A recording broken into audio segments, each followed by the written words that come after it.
फिर उनका अनुसरण करने वाले अन्य लोगों को तो कहना ही क्या है। ऐसे भक्तों की तुलना खूंटे में बंधे हुए पशु से की गई है, क्योंकि एक निश्चित ही मत की औपचारिकता की सीमा के आगे जा सकने में असमर्थ रहते हैं। वेद वेदार्थ कहकर श्रीमद् भागवत में उसकी निंदा की गई है कि वे यह नहीं समझ सकते कि वेद प्रकृति के भौतिक गुण रज तम तथा सत की गतिविधियों के विषय में बताते हैं। भगवान श्री कृष्ण ने अर्जुन को परामर्श किया था कि व्यक्ति को वेदों द्वारा निर्धारित कर्तव्यों की सीमा से आगे जाना चाहिए तथा कृष्ण भावनामृत अर्थात भक्ति को अपनाना चाहिए। भगवद गीता में कहा गया है कि निरस्त गुणों भावार्जुन प्रिय अर्जुन, वैदिक शास्त्रों विधियों से ऊपर उठने का प्रयास करो। वैदिक शास्त्रोक्त विधियों के संपादन से आगे वह दिव्य स्थिति भक्ति है। भगवद गीता में भगवान स्पष्ट रूप से कहते हैं कि जब कोई व्यक्ति विशुद्धि रूप से उसकी भक्ति में संलग्न है, वे ब्रह्म है में स्थित है। वास्तविक ब्रह्म साक्षात का अर्थ है भगवान कृष्ण भावनामृत तथा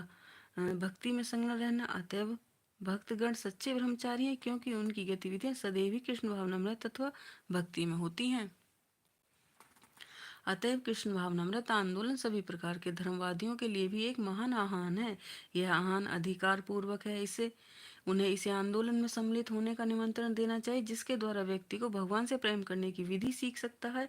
इसी प्रकार धर्म ग्रंथों में विधि निर्देशों के समस्त सूत्रों तथा औपचारिकताओं का अतिक्रमण कर सकता है। जो व्यक्ति अपरिवर्तनशील धार्मिक सिद्धांत के सीमाओं पर विजय प्राप्त नहीं कर सकता, उसकी तुलना अपने स्वामी द्वारा खूंटे से बांध दिए पशु से की गई है। समस्त धर्मों का प्रयोजन भगवान को समझना चाहिए, श्री भगवान के प्रति अपने सुस्त प्रेम का विकास करना है। यदि कोई व्यक्ति केवल धार्मिक सूत्रों तथा औपचारिकताओं से ही चिपका रहता है तथा ईश्वर के प्रति प्रेम की स्थिति उन्नति नहीं करता, तब उसे खूंटे से पशु वृद्ध व समझा जाता है। उसके दूसरे शब्दों में, यदि कोई व्यक्ति कृष्ण भावनामृत में अवस्थित नहीं है, तो वह भौतिक अस्तित्व के दूसरों से मुक्त होने का अधिकारी नहीं होता।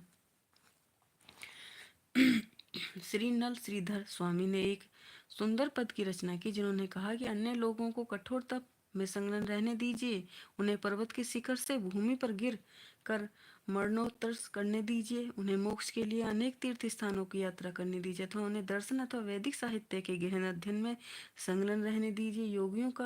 योगियों को ध्यान मगन रहने दीजिए तथा विभिन्न मतों को अपने अपने मत की शुद्धता सिद्ध करने के लिए अनावश्यक तर्क वितर्क में संलग्न रहने दीजिए। किंतु यह तथ्य कि जब तक व्यक्ति कृष्ण भावना भावित नहीं होता, तब तक व्यक्ति भक्ति में संलग्न नहीं होता, तथा जब तक व्यक्ति को श्री भगवान की दया प्राप्त नहीं होती, वह भवसागर को पार नहीं कर सकता। अतः बुद्धिमान व्यक्ति समस्त परिवर्तनशील धारणा को त्याग देता तथा वास्तविक मोक्ष के हेतु कृष्ण भावनामृत आंदोलन में सम्मिलित हो जाता है। मूर्तिमान वेदों ने आगे स्तुति की, प्रिय भगवान, आपके निराकार लक्षण को वेदों में स्पष्ट किया गया है। आपके हाथ नहीं है, किंतु आप अर्पित किए जाने वाले समस्त यज्ञ स्वीकार कर लेते हैं। आपके पैर नहीं है, किंतु आप भी किसी से भी अधिक तीव्र गति से चल सकते हैं।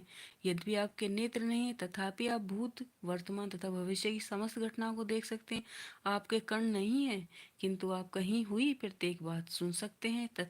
यद्यपि आपके मन नहीं है, तथापि आपको प्रत्येक व्यक्ति तथा उसके भूत वर्तमान तथा भविष्य के समस्त कर्मों का ज्ञान है। फिर भी कोई यह नहीं जानता कि आप कौन हैं। आप सबको जानते हैं, किंतु आपको कोई नहीं जानता। अतएव आप आदि तथा परम पुरुष हैं। इस भांति वेदों में के एक अन्य भाग में कहा गया है कि आपके लिए कोई कार्य नहीं है। आप अपने अज्ञान तथा शक्ति में इतने पूर्ण हैं कि आपकी इच्छा मात्र से प्रत्येक वस्तु प्रकाशित हो जाती है। आपके बारंबार अथवा आपसे बढ़कर कोई नहीं है। प्रत्येक प्राणी आपके सनातन सेवक के रूप में कार्य कर रहा है।